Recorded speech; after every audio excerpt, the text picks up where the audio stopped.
Run, river, run, run through the hills. Run, river, run to the sea. Run, river, run to your place beneath the sun. Run, river, run over me. Hi, this is Jan Lewis. Welcome to be my guest today. This is Thursday, let me see, April 14th.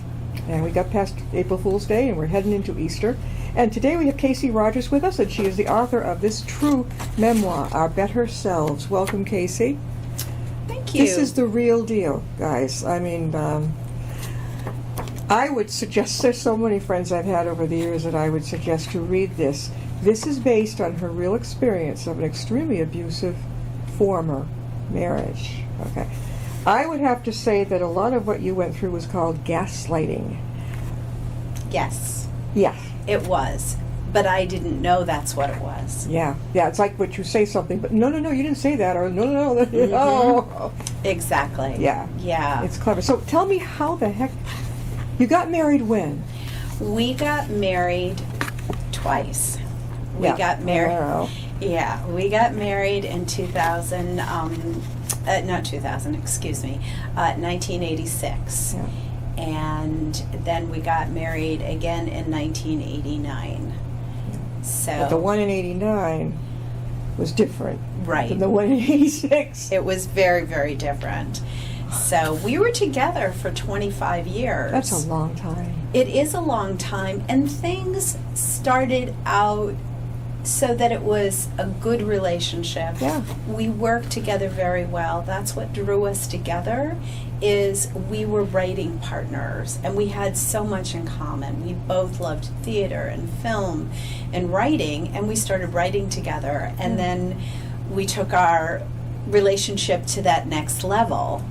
And we had similar dreams and goals. We wanted to move to New York, and we envisioned ourselves becoming, these famous filmmakers. Oh God, yeah. Yeah. I know. Yes. Yeah. Yeah. I know that when I attempt to write a book, I mean, I basically have to see it as a movie in my head. Yes. I yes. can't do it. Yeah. I think that that's true for a lot of people, that they're very visual. Mm-hmm. For me, my first love was really theater, and I think his first love was really theater as well. Yeah. But the problem with that is that we also wanted to eat and have a roof over our heads, so Yeah. we both moved to New York. And it was over the course of a very, very long time that our relationship went a very different direction. And part of that, you brought up gaslighting, and part of that had to do with the fact that when we were married for about 4 years, we moved from Brooklyn, where Yeah. we were living, but I was working in Manhattan every single day. That's a long commute, isn't it? Kind of. It is, and we moved a couple hours away. Yeah. So I was traveling by bus, so we really didn't see each other all that often. I was reading that and I'm thinking, how could she do that? A bus Yeah. 2 hours each way. Yeah, it was actually 2.5, and You didn't I have had a to get car? to. We did, but the thing is, it was like that early in the morning, dealing with traffic, the expense. It wasn't any cheaper than to go by bus, and at least on the bus, I got a lot of work done. Yeah. I was able to write, I wrote the libretto to a musical Yeah. on the bus. So we didn't see each other that often, and it was like that honeymoon was extended for all that time period, because when I would get home at night, we'd see each other like on the weekends. The weekends we would go out to, dinner and movies. Yeah. So Gosh. it was a very odd relationship in that way. Yeah. And it wasn't until we had children. Things really super duper changed. Yeah, it changed. Yeah. It So- really did. I mean, the stress this woman went through. I'm at the part. I'm not going to tell you the whole strip, but I went at the part now where you're moving into an apartment, and he lives there too. But are you separated at this point? I wasn't quite clear on that. We weren't separated in terms of the legal sense. I wanted a divorce at that point. Yeah. I knew that the relationship was not in a very healthy place for either one of us. And that all happened after I had pretty much been on my own Yeah. for 3.5 years, unless he was, he was visiting. And you were raising the kids by yourself. One of was it your daughter who had special needs? Yeah, I wouldn't. She was on the spectrum. Was she autistic? I kept Yeah. picking this up. Yeah, no, you're absolutely correct. She is extremely high functioning Asperger's. Yes. Yeah, so she had some needs at that point that weren't being addressed. And I didn't know how to handle that. Yeah. And running a restaurant Yeah. and taking care of myself. I completely ignored my diabetes at that point. Yeah. And he would only come up there every couple of weeks. And it started to get even less than that as, with the winter, and we were having car issues. So during that time period was when I really started to realize how difficult our relationship was, because when you're in the moment, when you're there and you hear that constant negative messaging, Yeah. it wears you down. Like what the shift that he pulled from, he was so excited after some guy doesn't want to have children, switches, and he was like wonderful when the children were born. Yeah. But then whammo, we had a Dr. Jekyll and Mr. Hyde routine. Different. Yes. And then getting after you because you don't want, he takes it that you don't want to work. Right. Baloney. Yeah. And you needed to take care of those children because they were, you knew they needed you. Right, exactly. Ah. Exactly. Yeah. That's what it was. And things such as, like in my case, I had this condition that was really debilitating. I had tumors on my parathyroid gland. Is that near, so was your surgery in this area? Yeah, it's like I still have a little bit of a scar. Yeah. And what that does is, I'm not a science person at all. I'm barely a medical stuff, I'm not really good at that. But my understanding is that because it has something to do with your calcium levels, it really impacts your energy. You're exhausted through this. All the time. And I thought it was because I was 42 and I was raising, well, actually at this point I was 44, and I was raising 2 very energetic children. Oh, yeah. But it wasn't. It was because my body was reacting, and there were times that literally, it causes your head to be foggy. Yeah. And this wasn't really funny, but it was kind of funny because one day I took the kids to the mall, and I had one of those little double strollers. Yeah. And they were great. Oh my God, these kids, you wouldn't even know they were there. They would sit there and they would play. And I got home, and I'm trying to get them out of the car.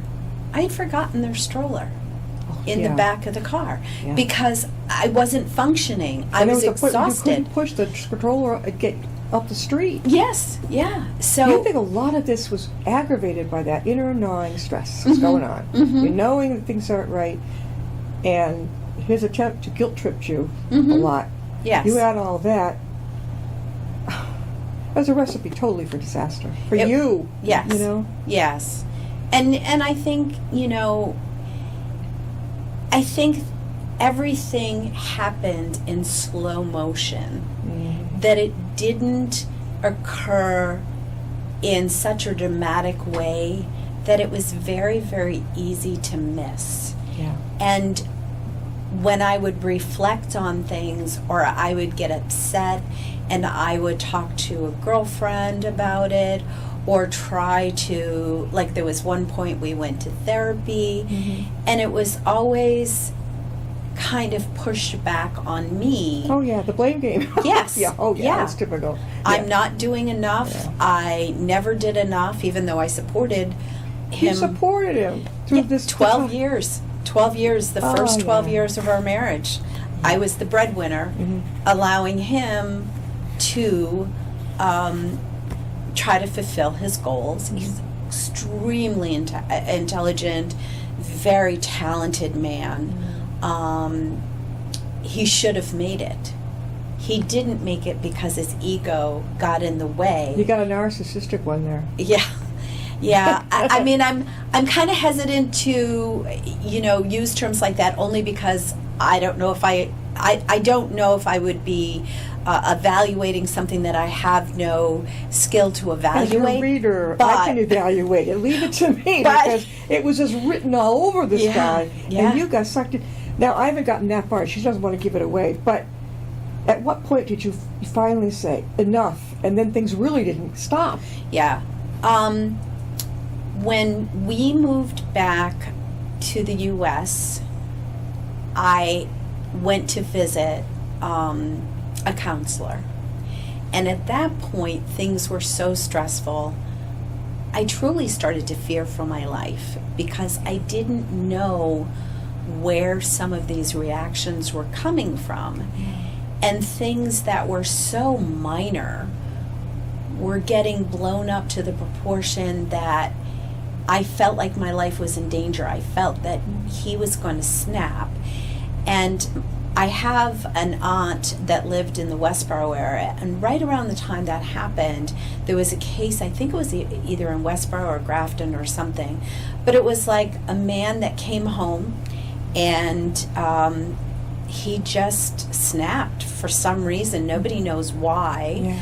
but he murdered his wife, and I don't remember what, there was a small son or daughter, and he even had people over to the house, and I think they found their bodies later buried under coats. Yeah.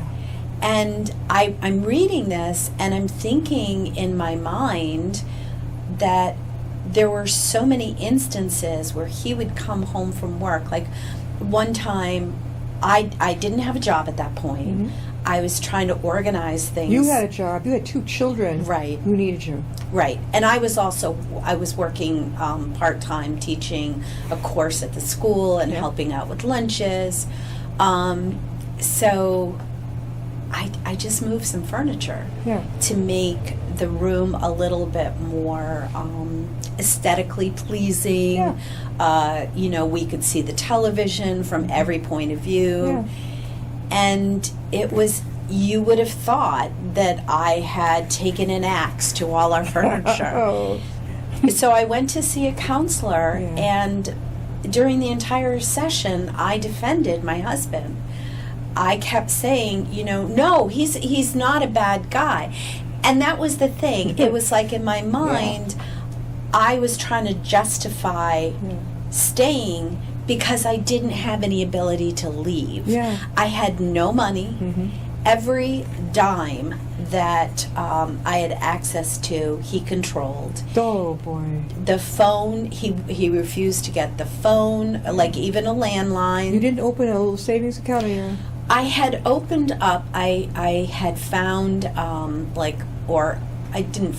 I searched for as much change that I could find. And I found, a couple of jars of change and things in the closet. Sure. But I used that to buy a device that I could make phone calls on my computer. Awesome. The problem is that on my computer, the power jack was going, so I couldn't always charge my computer. But it was that instance. It was the instance where he came home and he found out that I bought that device, and he was furious How with did he me. find this out? By the other No, job? I did tell him. Oh, you told him. Well, because he came home and I was on the phone, Oh. and he was like, "How are you on the phone? We don't have a phone." Just at and that I- time, he was all over you for even using the phone. Right. He could use it whenever he wanted. Right. But if you were talking with a friend, oh no. Exactly. Yeah. And that's part of what happens in these relationships is that you get cut off from all your resources. Oh yeah. And that's when I said, I have to get out of here, because the counselor was the one that was saying, you are not safe. Your children are no longer safe. And I started sleeping with a bottle of wasp spray because I was so fearful that he would come into the room and do something. And at that point, I don't know if you got, because I haven't read the book in a while, but what was going on was he was sleeping in my son's room. Yeah. And my daughter having some of these issues with Sure. leaving our home and all Yeah. these other things, With you? I would let her sleep up with me. Yeah. But that twin relationship, I didn't want to have him think that, he wasn't welcome. So I put a mattress on the floor, and he slept on the floor. My daughter slept with me, and my husband slept in my son's room. That was his choice. And we were upstairs, and I just got to the point where I had a can of spray because his behavior was so erratic. I didn't understand why he was constantly exploding, why he was so secretive, why something as simple as we're having problems with the car, and why it was okay for me to drive a car that had no, I couldn't tell how much gas was in it. Yeah. So I was constantly running out of gas. Was he siphoning it into his? I have no idea. That sounds like that mindset. Yeah. We're talking with Kasey Rogers, and she is the author of Our Better Selves. This is a true story, her memoir, what she went through in an abusive marriage. How could they get a hold of your book? I have a website, and it can be purchased through my website, which is what I prefer, and it's just KaseyRogers.com, but it's spelled Kasey with a K, Kasey, Rogers, ROGERS.com. But if you prefer not to buy it through my website, it's also available at Barnes & Noble or any actual bookseller, Amazon, any bookseller on the web.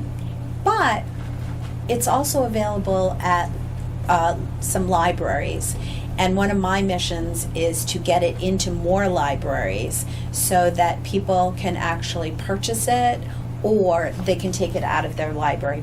Because I know that a lot of the women that this book would appeal to don't have the financial resources sometimes to go out and get a book at a bookstore. You'll find a copy of this downstairs in the Upton Library in the local authors section. On page 83, his attitude extended beyond going out and socializing. It extended to phone calls, what we've just talked about. Anytime I made a call from home to a friend, it frequently became an issue after I got off the phone. Philip told me my call to them had taken too much time, depending on who I was speaking to. He even went so far as telling me my friends were using me somehow. Well, I'll talk about turning something upside down. Then after we had children, Philip attempted to isolate, this is typical, to isolate me even more. It was easier to do that when I no longer had my life in New York City to shield me. And then one of the last pages, I love this, Kasey. Abuse is a traumatic experience, and those who are victims frequently suffer from a form of PTSD. People who have been abused have higher levels of depression, anxiety, suicidal tendencies, and mental illness. I mean, this is becoming, thankfully, more and more out there in the media and everything.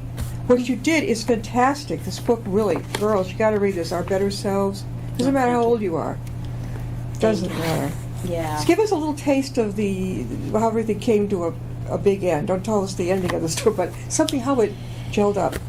Well, it was a struggle. The whole book was born out of trying to unravel the puzzle that I had gone through being married to somebody who I still adored in some ways. You know, there's that part of me that has a very fond recollection for all the good times. He's the father of my children, and I see them I see him in them every single day. So there were a lot of really cherished memories, but they were tangled up with all of these really bad things as well. It's like weighing, did your counselor tell you to make a list? Yes. Pros and cons. Yes. That's not so easy to do. No, it's not that easy to do. No. And once things resolved themselves, I had to untangle those things because I was having nightmares almost every single night. And they were always with the same thing. It was always this overshadowing, this feeling of oppression, this feeling that I no longer had the ability to control my own life. So Hopeless and helpless. exactly. So I took, I went back and I got my bachelor's degree. Where'd and you then go to college? Where'd you go? I went to Southern New Hampshire University. The one I've seen on TV. Yes. I've heard they're terrific. They are terrific. Yeah. And what it allowed me to do was get outside of my relationship and pour my thoughts and my intelligence and my compassion into something else. Mhm. And when I got my my undergrad, I said, you know what, I'm not done. I had more that I wanted to learn, so I got my degree in creative writing, my master's degree. Yeah. But it was when I was taking my master's degree that I wrote a short story for a nonfiction writing course called The Layman's Journey. And it was about dealing not with any of the things in my book, Right. but about dealing with how I was so sad about what had transpired, and it was trying to come to terms with kind of the way that things were going. And when I had to workshop it with several of my classmates, and they were all like, this is a great story, but you need to expand it. So then somebody suggested, why don't you write a memoir? And I was like, yeah, right, Yeah, no. But as I started writing, I sat down. I was working at a college at the time, and I had a big winter break. Were you still together, kind of? No, was this it. was long after Okay. Yeah. things. Yeah, it was like maybe about 6 years later. He didn't haunt you? Come back as a haunt more often? No. So I was at a college, and I had a break. Yeah. In one day, I sat down and I wrote 20,000 words because I just poured it onto You the had page. it in you. I had it in me, and I needed to put it on paper to get it from here and here, and kind of like stop feeling the way that I did. Mhm. But that kind of got me to the point where I started reading my journals. I started reading old emails. You had all that info right there. Right there, and it was there in black and white. Things that I never put together. Yeah. Things that it gave me the opportunity to connect the dots. Sure. To see why I felt my self-esteem when I moved to New York. I could do anything. I was in a field where I had never worked before, Yeah. but I was climbing the top of the ladder. Yeah. I was making tons of money. I was on a course to have, right before my kids were born, Yeah. I had a play that was going to be produced in New York. I had a musical. I had written a musical, Sure.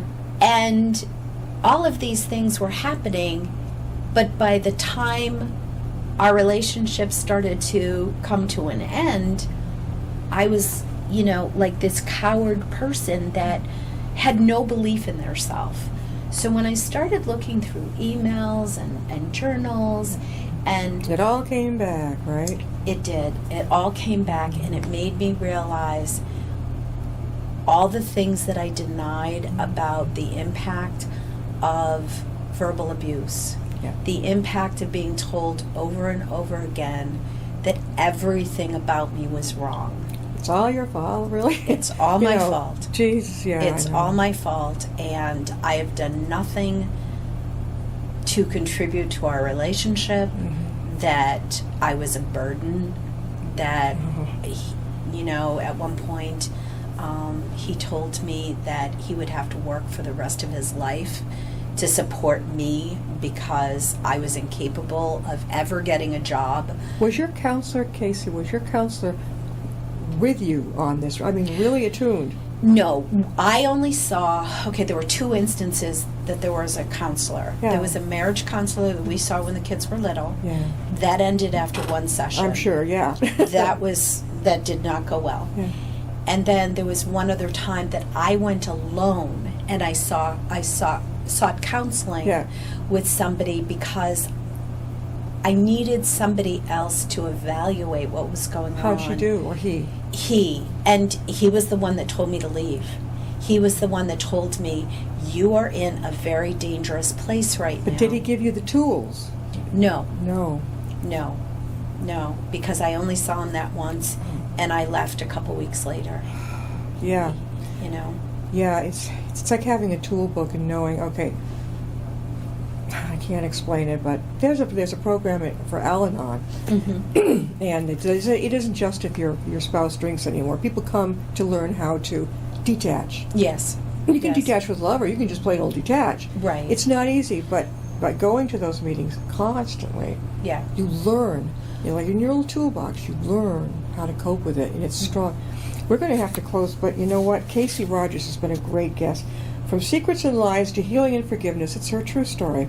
Our Better Selves. There'll be a copy downstairs in the Upton local authors section. And one more time, Kasey, how can they get your book? The best way to get it really is by ordering it right off my website, which is KaseyRogers.com. It's spelled KaseyRogers.com, or try to get it out of one of your local libraries. I'm trying to seed libraries with this. There are about 5 libraries right now that have it. But if you go into your library and you ask for it and they don't have it, they might order a copy, and it would give many more women access to this book. And there are lots of resources in here. Oh, yeah. Yeah. I know that there's so many places out there. Have you been to Tatnuck yet? How about Book Lovers Gourmet?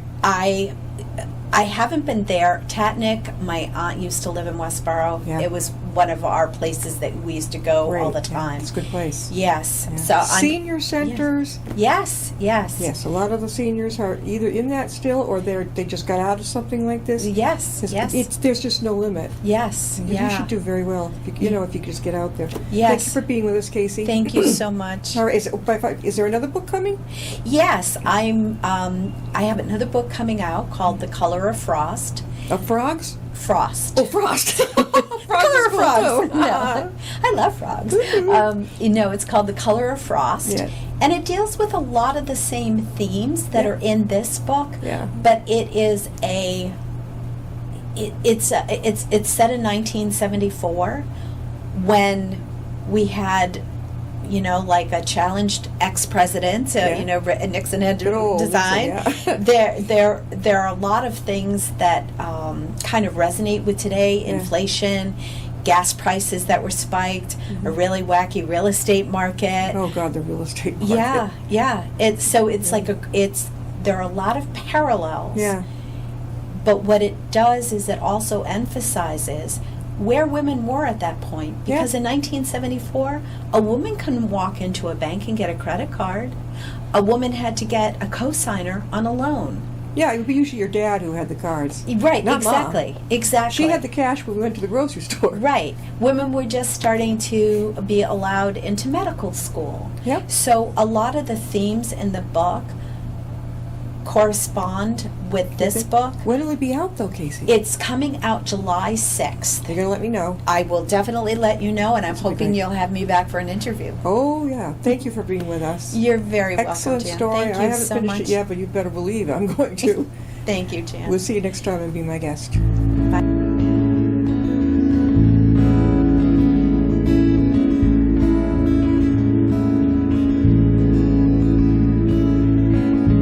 Riding on a shooting star, heading out toward a dream. Tomorrow's even closer than it seems.